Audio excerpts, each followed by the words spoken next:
Hi, everybody. I'm here with Jordan Ballard, the head cheerleading coach at Liberty University, and he is going to share with us some of his coaching wisdom today. So, why don't we start with Jordan? Maybe you sharing with us a little bit about yourself and your team there at Liberty. Sure. Hi, everybody. My name is Jordan Ballard, and like Katie said, I'm at Liberty University, which is in Lynchburg, Virginia, Central Virginia, and I'm a Christian coach, so I'm very proud of that, and became a Christian at a young age, and I'm also a husband to Rebecca, whom I met through cheerleading, which was kind of interesting, and then I'm also a father, so I have three children, and then a fourth one on the way, so lots of different roles that I have here, but as far as my day job, I am the head cheerleading coach here, and I've been here, I guess, going on my fifth season. And I've also staffed for Christian Cheerleaders of America for 14 summers. And that's how Kate and I met a long time ago. And I just finished up a summer with CCA a couple weeks ago as well.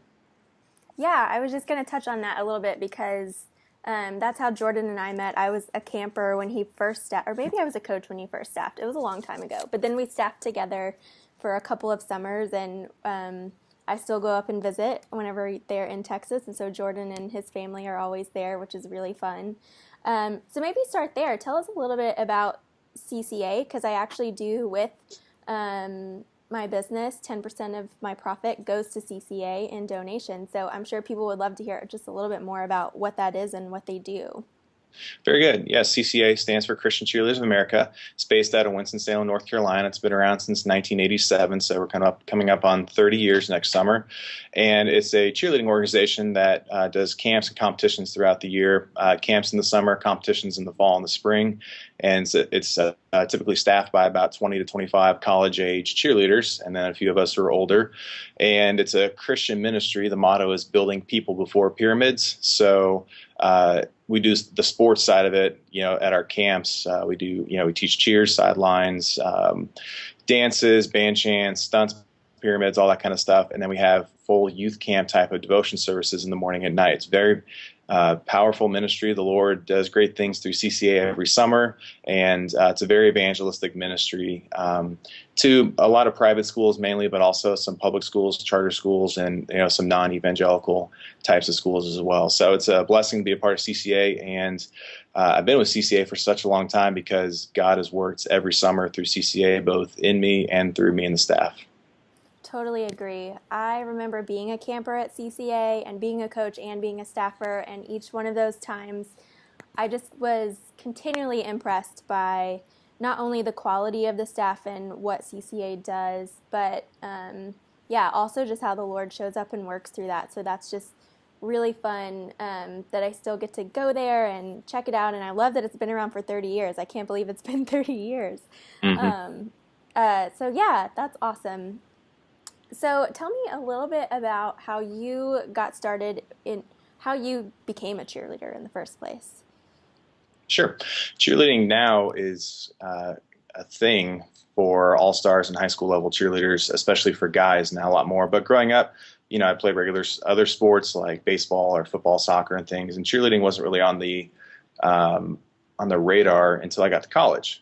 And when I got to college, I was recruited by a couple of guys in my dorm who were looking to get a couple more guys on the cheer team. I had, some size and athleticism and things like that. So I went out for it and learned that it was more than just, pom-poms and dances and things, but there is the skill side of it. And so it was a challenge for me coming in, and it ended up being very enjoyable. So I got into cheerleading in college, and looking back on it, now cheerleading is so big at the high school level and below. And it's such fun. I think I would probably do it again if I had to go back. But at the time, it just wasn't very popular, except for a few states here and there. So I got into it in college and cheered a few years in college, and then staffed with Christian Cheerleaders of America, and then began coaching about 6 years ago. Did you think then when you started that it would become such a big part of your life like it is now? No, I got into it thinking, honestly, that this would be something fun to tell the kids one day. And I do not have a girlfriend, so I don't know why I was thinking about kids or anything like that. But I thought, I wanted to play sports in college. Being at a D1 school, it was very competitive, so I didn't really have a chance to walk on for baseball or something like that. I mean, my roommate, my freshman year, played football, and hardly got to start at all. So I thought this would be kind of fun to get into college athletics and be kind of a fun story to share. I have three sisters. I was the only cheerleader, so that was kind of the family joke for a long time. But once I get into it, I made some friends. That's how I met my wife, and it's been a great blessing ever since. You mentioned that you started coaching 6 years ago. Um, well, yeah, where did you start coaching Mhm. at that point? I started coaching at the University of Colorado, which is in Boulder. My wife and I moved to Denver to join with some friends in a church planting effort. And I had a skill set for coaching at the time and was looking for some part-time work. Was something that I enjoyed doing. I also wanted to be able to minister and reach out to college-age students. I'd done youth ministry in the past, working with CCAs, kind of like youth ministry as well, because we have mostly junior high and high school age students. But being a little bit older, being in my mid to late 20s, I was thinking, maybe it's time to start reaching out to the college students. So I sent an email and contacted one of the head coaches, and she had been a CCA camper a long time ago. And so to me, that seemed like, God was opening up a door. And so I was hired as an assistant coach at CU, University of Colorado, and they had two head coaches and three assistant coaches at the time. So pretty large staff. They had a large team. It was a very competitive program and a great place for me to learn coming in as, first-time coach. Wow, that is a large staff. That's incredible. When you started, what do you think your biggest challenge was when you first started coaching? Well, I had a lot of the technical knowledge as far as stunting and tosses and pyramids and things like that from my own experience as well as my summers with CCA. But coaching at a camp and coaching a team throughout the season, those are two different things. I mean, camp's easy because you see them for 3 or 4 days, then you send them on their way. But with the team, you're with them for the whole year, so it's like you got to. It's a long haul. And coming in as an assistant, I could tell right away that the two head coaches were extremely type A in their personality, which is good head coaching material. And so I recognized very quickly I had a lot to learn. For example, I showed up for my interview with a nice red dress shirt on. But when I got to the interview, the head coach said, I guess when I was leaving, she said, "Oh yeah, don't ever wear red again. That's Nebraska's color." Oh no. I said, "Okay, duly noted." It was black and gold and white from then on. So I had a lot to learn. I was up to speed on the technical side, like I said, but they had a way that they did things, and I knew that my role as an assistant was to support them and to execute their plans and their goals and things like that for the team. So how did you overcome that challenge, going from not really coaching, at least long term, more than camps, to now you're a head coach? Tell me sort of that journey of like how you overcame those sort of challenges to end up doing what you're doing now. Well, there's a learning curve, so I had to learn as quickly as I could. And yeah, I had to be humble with the head coaches, but at the same time in a position of authority with the team. And, as time went on, they gave me more responsibility for travel trips and coaching teams at practices and games and things like that. But, being the number two person, so the number one person, you have to be humble enough to appreciate that. And so when I approached it as a learning opportunity, I think I was able to, be happy and be satisfied doing that and not trying to assume the head coaching role. But in time, I could see myself being the head coach. I learned from them and saw how they did things and thought, yeah, I would do it like that as well, or I could coach like that too. So that was one way I overcame it. And then transitioning from an assistant coach to a head coach is a big step. And it can be a risk because, they're just two different positions. The head coach, the program rises or falls with you. And, if something goes great, you get credit. If something goes bad, it's your fault no matter what. So having that responsibility was definitely a transition. And then being able to step up to the helm and, really guide the program and things like that. I feel like I was ready, but it took a long time to prepare for that. I had 4 years as an assistant coach, 2 years at Colorado, 2 years here at Liberty University before I felt like I was ready to be a head coach in this capacity. Yeah. So let's talk a little bit about the program at Liberty. I know that I've personally had a lot of friends who have gone through the Liberty program and have just loved it over their years, but have also really seen it emerge as a as a high quality program, especially the last few years, really starting to see their great performances at UCA Nationals and starting to place and all of those good things. And so I'm just, I'd love to hear a little bit about where, I guess, where the program was when you got there, and then why you think the program has seen that kind of growth and success over the last few years. Sure. Well, since I cheered at Liberty starting back in 2002, kind of kept tabs on the program, seen the kind of ebb and flow go up and down. But Dr. Jerry Falwell, who founded the university, always used to say, if it's Christian, it should be better. And so the standard of excellence in all regards, I mean, he used to say, if you're going to train and study and be a doctor, you need to be a Christian doctor. You need to be the best at what you do. If you're going to be a teacher or, a housewife or a lawyer or anything else, if it's Christian, it should be better. So taking that principle and applying that to the program, and of course, Scripture says the same thing. It says, whatever you do, work at it with all your heart as working unto the Lord, not unto men. For it is the Lord Christ you serve, Colossians 3:23. So that's kind of been our motto, to continually push and not to settle. And obviously, there are always areas for growth and improvement. When I came here as an assistant coach a few years ago, there was just one head coach, and she had a part-time assistant, kind of a friend of hers, to help. They had about 40 cheerleaders, one competitive team, one non-competitive team. They had about 6 to 8 men, and they had a good game day. They had, established themselves with UCA as far as camp and competitions and kind of gotten in that groove. And didn't do a whole lot with recruiting or social media or things, so I saw opportunities to grow, and we expanded some of the game day traditions and things that I had picked up and learned from Colorado, and recruited a bunch of men to the team, recognizing that if we're going to build a co-ed team as well as an all-girl, we had to have the men. So it's always the challenge to bring them in and train them, but that was the objective. And so now we have about 45 cheerleaders. We have a co-ed team that has about, I think we have 13 men, and the idea is to have about 15. So I'll have to recruit a couple more. Than we have an all-girl team as well that has anywhere from 4 to 6 stunt groups depending on the season. So, a bigger size team, but we also do a lot more now with game day activities. We have 3 different groups for football game day, 3 different parts of the field that we're engaging the crowd, cheering on the fans. We have all kinds of pregame traditions that we do, as well as cheering for other sports. I have soccer coaches asking me to send cheerleaders to the soccer games. They had big matches against these rival schools, and said, can you send some cheerleaders there and get the crowd excited and get them revved up and things. So we're doing soccer, we're doing lacrosse, field hockey. I got cheerleaders at baseball games in the spring. Of course, the way it looks is a little different from maybe football sideline to volleyball, basketball. But one of the main jobs of cheerleaders is supposed to be, to support the athletic teams, to engage the fans, to add school spirit. So looking for more opportunities to do that and continue to grow in that regard is one thing that I've tried to do with the program since I got it a couple years ago. I mean, it was great when, I started here as an assistant coach, but we just continue to grow. Trying to grow the technical side, skill set.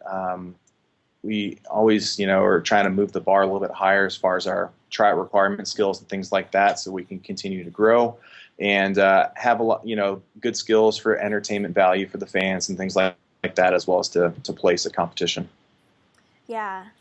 I mean, I think you just cover on the many, many facets of cheerleading for a school. It's very different. I mean, there is that competitive side that a lot of people sort of associate with cheerleading and the sideline side, but that general spirit raising is such a big part of what cheerleaders have traditionally done and continue to do everywhere that they go. So when we think about all those different facets of cheerleading and of coaching, what would you say is your favorite part? Well, I guess the general philosophy is they're athletes for sure these days. Cheerleading 30 years ago, it may have been something else, but now they're athletes. They're spirit raisers, so they're supposed to be there to raise the spirit of the crowd and get everybody energized and pumped up, whether it's an athletic sporting event or we do it at our student body convocations and things. I mean, just all kinds of things. They're entertainers, they do provide that, whether it's dancing or performing skills, pyramids or tosses or things like that. But then they're ambassadors too, so they're representatives of the school, whether it's high school level or college level, and I guess even in the all-star world. So when someone sees a Liberty University cheerleader, they should see an ideal Liberty University student, somebody who works hard in the classroom, works hard, in the gym, on the field, someone who's committed to Christ, someone who's respectful and can engage people and is responsible, with their life choices and social media and things like that. So being an ambassador, I think, is I don't know about a favorite part, but something that I'm very conscious of because, when you're part of the program, you're representing more than yourself. You're representing the team, you're representing the university, and you're also representing the Lord. And so with that brings a higher level of accountability and responsibility and things like that. But it's also a great privilege to be a part of something where we can work together and use our talents at the end of the day to glorify the Lord and to be ambassadors for Christ, especially when we go places, outside of Liberty for travel games or camp or competitions to have that representation. So to me, that's one of my favorite parts is the ambassador side of being a cheerleader. I love that. I so agree. I've been a part of, Christian programs and non-Christian programs, and it definitely is an added responsibility to sort of have that extra ambassadorship on your side, but it's also, to your point, adds like another layer of connection, I think, for the team, and that's always a good thing as far as like team building and everything like that goes. So I'm curious what you would say that your strength in coaching is and why. Well, probably organization and strategic planning. So I'm a detail guy, and not everybody is, but very detail oriented and can be task oriented. So, but then with strategic planning, I also try and keep the big picture in mind and have goals. The old adage is if you aim at nothing, you hit it every time. Mm-hmm. So with the organization, how that fleshes out is communication with the team as far as expectations and times, events, things like that, so everybody knows what is expected of them. And then with strategic planning, trying to get us to have measurable goals so that if we achieve something, we can look back and say, hey, we did it. And then if we missed it, then we can adjust and try again the next time. So those are two things that I think as a head coach that I really think about a lot and focus on: being organized for the sake of the team, and then also planning things in a very strategic way, whether it's game day execution or competition goals, or having more cheerleaders at events, or engaging the fans more and things like that. That's really good. I feel like a lot of people forget about the planning side, or at least the strategic side, or even things like just kind of having systems in place for different things to just make your life easier, but also, to your point, measure exactly what you're doing and how well the program is doing. I think sometimes we get caught up in the technical part and totally forget that there is that other side to coaching, that is that character building side, but also that strategic planning and support side that's really crucial. Mm-hmm. If you have breakdown in organization or things like that, it causes lots of problems for the team. So, sure. I want cheerleading to be, something that they enjoy, not something that is a burden to them. And of course, everybody's different in that regard, and we have a lot of obligations and require a lot from them.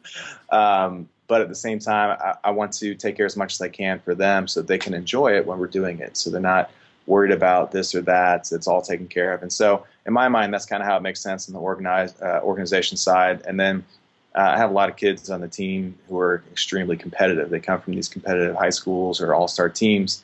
And so, I want to have that opportunity for them to use their skills to the fullest, to continue to grow and to enjoy the athletic part of it as well. That's good. What would you say, so if the planning and all that is your favorite part, what would you say is your least favorite part of coaching? Well, I think the planning and the organization is probably my strength. Your strength, yeah. But my favorite part of the reason why I do this is to be able to have an impact on the team.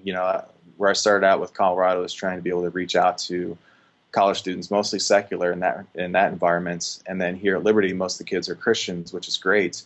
But and they have lots of opportunities to grow in their walk with the Lord. They have Christian professors, prayer leaders, Christian people in the dorm, Christian friends. They have all this influence, and so my niche in that, I think, is to be an example of a Christian man, especially for the men. So I'm about 10, years older than them, to show them what it's like to be a Christian man, but also to be a Christian husband and to be a Christian father. So I have the kids over in my house in groups throughout the fall semester to have dinner and things, and hopefully to see what it's like, to get a glimpse into a Christian family. Some of them come from Christian families, some of them don't. And we're certainly not perfect, but to me, that's probably my favorite part, is to have that kind of impact for them. And, I have to keep some space just with the position and things like that. Like, I'm not best friends with kids on the team, and I don't do a lot of social media personally with them, but I do try and be intentional about having an impact on them as a Christian coach, and as a Christian man and a Christian husband and father. So that's probably what drives me. It's fun to coach and be there for game day and to have competition goals, but at the end of it all, kind of where I started is where I am now. So with all of the responsibilities that come with coaching, is there one that you like least? Yes. As a head coach, I'm a perfectionist, and if it's not perfect, I'm not happy with it. And so it can be frustrating.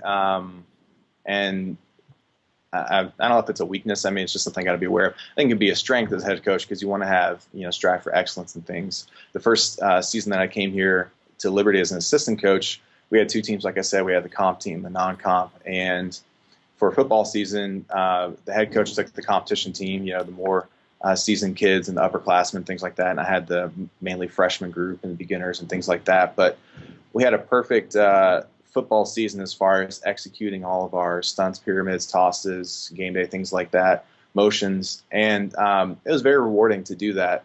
But sometimes, if you don't hit the mark and the team doesn't, feel like you're staying positive or being encouraging, then, it can bring the level of the team down. And so I have captains and things, and one of their jobs for the captains is to keep the team, lifted up in their spirit, even if we have a bad practice or drop something at a game or someone gets hurt, because people do, in cheerleading.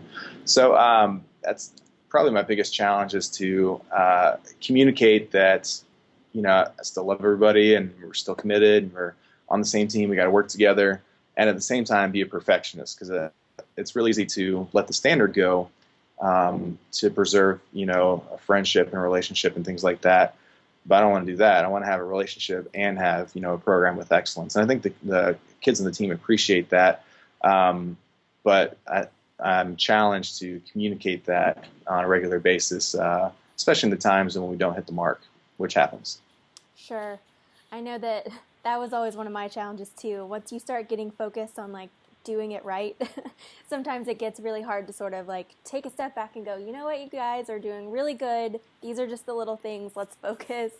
But I love how you're filling in the gaps with and trying to balance that out with things like captains or maybe assistant coaches, stuff like that, where that you had sort of a weakness or a tendency, and have sought a way to balance that while you strive to be better for yourself, but making sure that as you improve, you're also still supporting your team in that positive way too. That's great.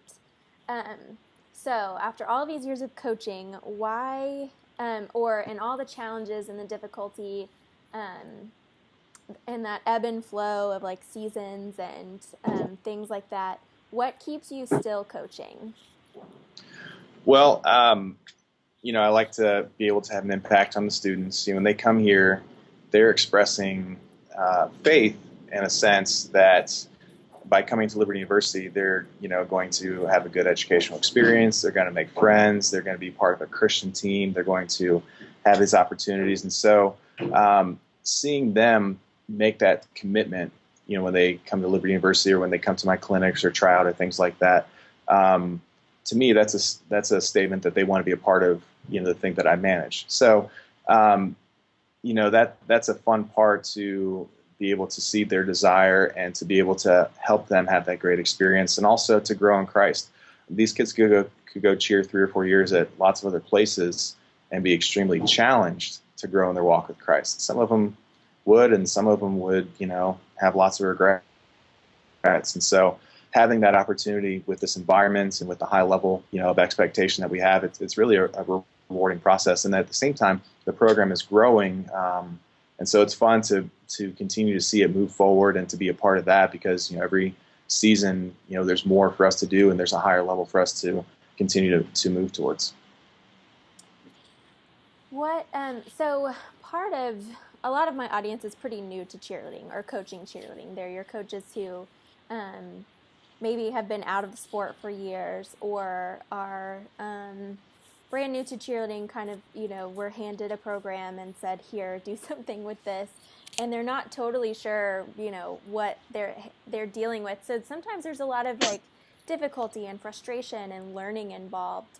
What would you say to a coach in that position who's either pretty new or just finding themselves really frustrated with where they are at the moment in their coaching journey? Well, first, commit it all to the Lord, and remember that it's the Lord's team and His kids, and you belong to Him if you're a Christian. So you got to keep that first. Second, I would say is make sure that you're in it for the right reason. And it's probably not the paycheck, and it's probably not the glitz or the glam or the fame or anything like that, but it should be for the kids to to have an impact on them. And so that's second. Third, I would say the administration is your friend. So you work with them and submit yourselves to the administration, whether that's your athletics director or other coaches or whoever's in charge, and work with them and not against them. That's important. And you're going to be very frustrated if you're trying to get the cart before the horse, so to speak. Something I have to remind myself often is at the end of the day, it's just cheerleading. And you're like, well, I thought that was your job. It is, but sometimes we can make a bigger deal of things than they really should be. And so one of these days I'm going to get a plaque and put it in my office that says, it's just cheerleading. Sometimes I have to remind myself of that at the end of the day. Yes, it's important, and it's important to me. It's important to the team and to lots of other people. But what's more important than the cheerleading part is the relationships. So keep that in perspective. And as far as coaching kids, if you have some who are out there maybe coaching a competitive team, I would say, from my experience, the kids are able to do more than they think they can. So push them. I love that. I so agree. A lot of times, yeah, the biggest obstacle is just what's in their mind to get over. So that's great advice. Okay, so on a lighter note, what would you say is your funniest moment in coaching or cheerleading? Oh, man. We have a lot of fun at practices, especially on travel games, trips, camp, competitions, things like that. Probably one of the funniest things is when we do our Halloween party, because we let the kids dress up. And so seeing, what they come to practice with is always a good time. Last year, I think somebody impersonated me, so I got a kick out of that to see my antics played out. If I had somebody else. That's how you know that you've made it, is when you're being impersonated. So that's a good sign. Oh, yeah. I felt like I was being roasted. So yeah, at least you're being impersonated to your face. That's that means True. You're loved. Yeah. Very true. Well, good. This was great chatting with you, Jordan. I'm really glad that we got to catch up and hear a little bit more about your coaching journey, and even how you incorporate your faith in such an obvious and unique way with your program. So why don't you tell us where we can find more about Liberty and Liberty's cheerleading program? Sure. Our website is libertyflames.com/cheerleading, or you can just Google search for Liberty University Cheerleading. And then it has links to our social media for Instagram, Twitter, Facebook, and all that kind of stuff. And if you have any kids in your team who want to continue cheering at the college level, then we're always interested in those cheerleaders. So have them contact me at cheer@liberty.edu, and we'll go from there. Perfect. Well, thanks, Jordan. This was fun.